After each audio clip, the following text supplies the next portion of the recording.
All right, let's just get right into it. There is a fundamental shift happening right now in the tech world. And honestly, it's moving way faster than anybody saw coming.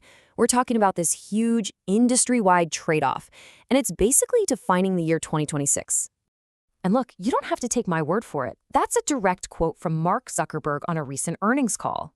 This is not some prediction anymore, right? This is him stating the operational reality on the ground. So what is this dramatic change he's talking about? Well, it all boils down to this one key concept, the CAPEX human swap. To put it simply, companies are laying off thousands and thousands of people to free up billions of dollars. And where's that money going? It's going to build the massive computer infrastructure needed to run the next generation of AI. It's a straight-up trade, people for processing power. So let's actually look at the evidence for this great swap, because this isn't just one company doing its own thing on the corner. Nope. This is a coordinated move happening across the biggest players in the game. And the numbers? Well, they tell a very, very clear story. The numbers really are stark. So let's see how this is playing out in real time at two of the biggest tech companies on the planet, Meta and Microsoft. Get this, on the very same day, Meta announced it's cutting 8,000 jobs and just canceling another 6,000 roles they were about to hire for. At the exact same time, Microsoft offers voluntary retirement buyouts to thousands of its U.S. employees, something it has never, ever done in its 51-year history. When you see synchronized moves like that, that's a massive signal. And you know, it's not just them. This trend is everywhere. We're talking about more than 96,000 tech workers laid off just this year alone. And that's from giants like Oracle, Amazon, and Salesforce. The scale of this it's just staggering. So where's all that money from the layoffs going? This chart right here illustrates the swap perfectly. While cutting all that staff, Meta is nearly doubling its capital expenditure. It's rocketing up from $72 billion to $135 billion in a single year.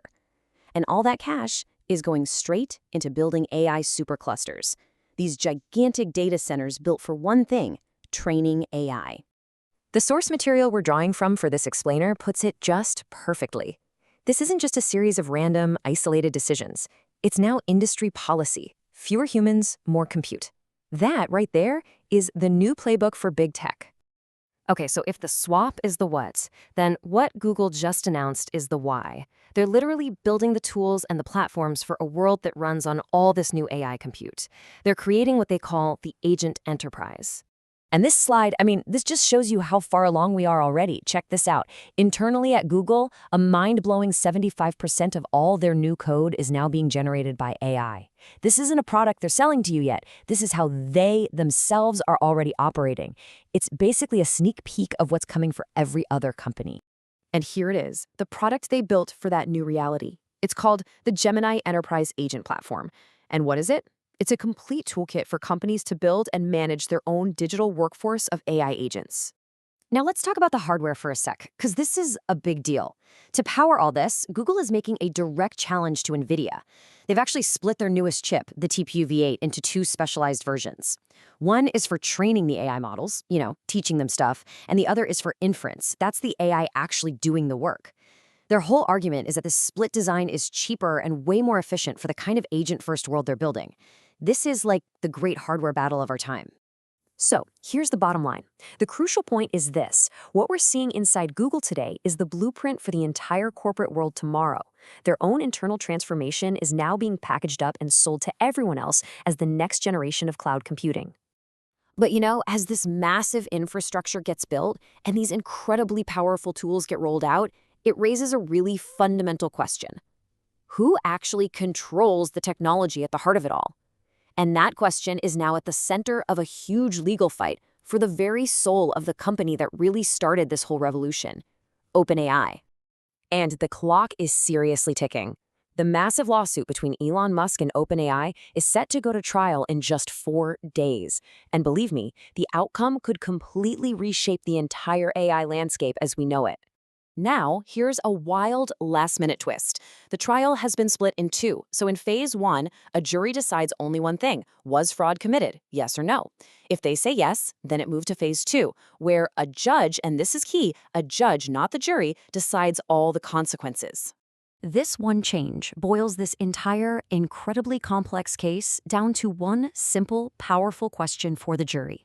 Forget all the billions of dollars for a second. The only thing they have to answer is, did they lie? So, what happens when we tie all these threads together, right? You've got the mass layoffs funding this massive infrastructure build-out. You've got the new software being designed for an AI workforce. And then you have the legal battle for control over the whole thing. What you get is an industry, and frankly, a world that is being completely transformed in real time. And here is probably the single most important thing to take away from all this. None of what we talked about is speculation about the future. The CapEx human swap is happening right now. Google's code is being written by AI right now. The trial for the soul of AI starts on Monday. This isn't a forecast. This is the reality of 2026. So it leaves us with one final and pretty unavoidable question. We are living through a brand new kind of industrial revolution, but this one's measured in processing power instead of steam power. The only real question left is, who are the winners and the losers going to be this time around?